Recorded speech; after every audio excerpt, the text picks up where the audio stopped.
우리는 매일 작은 원 하나로부터 하루를 시작하고 마무리합니다.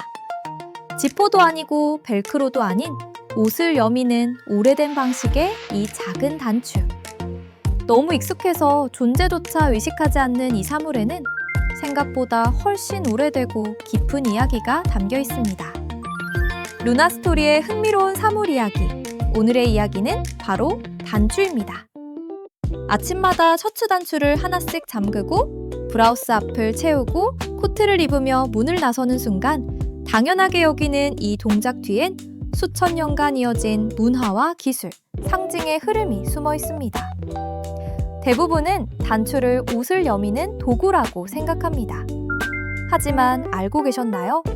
단추와 닮은 물건의 시작은 여밈이 아니라 장식에 더 가까웠다는 사실.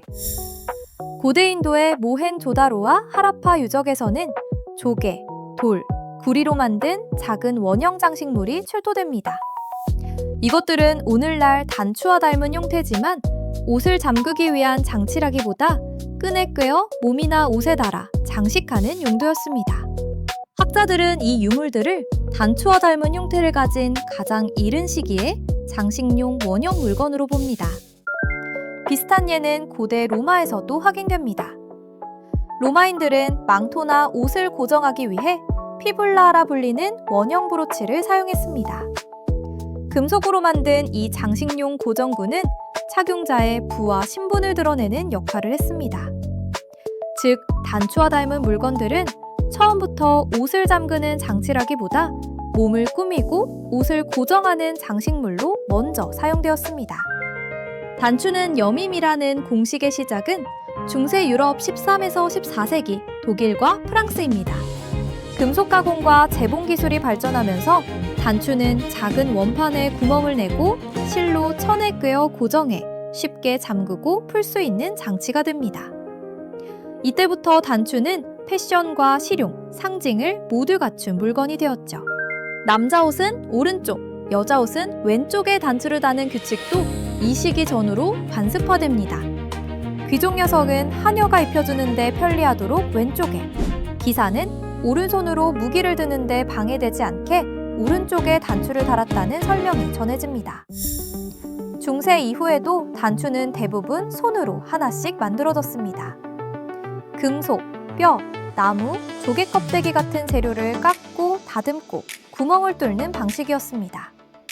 그래서 단추는 오랫동안 쉽게 대량으로 만들 수 없었습니다. 19세기 산업혁명 이후 단추는 기계화로 대량 생산되기 시작합니다. 기계화로 생산 속도가 빨라졌고 옷을 만드는 과정도 한층 효율성을 갖게 됩니다.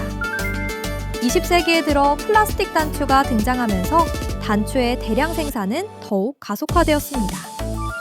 그 결과 단추는 이제 누구에게나 익숙하고 평범하게 사용되는 옷의 한 부분이 되었습니다. 첫 직장에 출근하던 그날 아침, 어머니가 손수 끼워주시던 와이셔츠의 단추 혹은 블라우스의 작은 버튼을 기억하시나요? 우리는 첫 단추를 잘 끼워야 한다, 첫 단추를 잘못 끼웠다 라는 말을 알고 있습니다.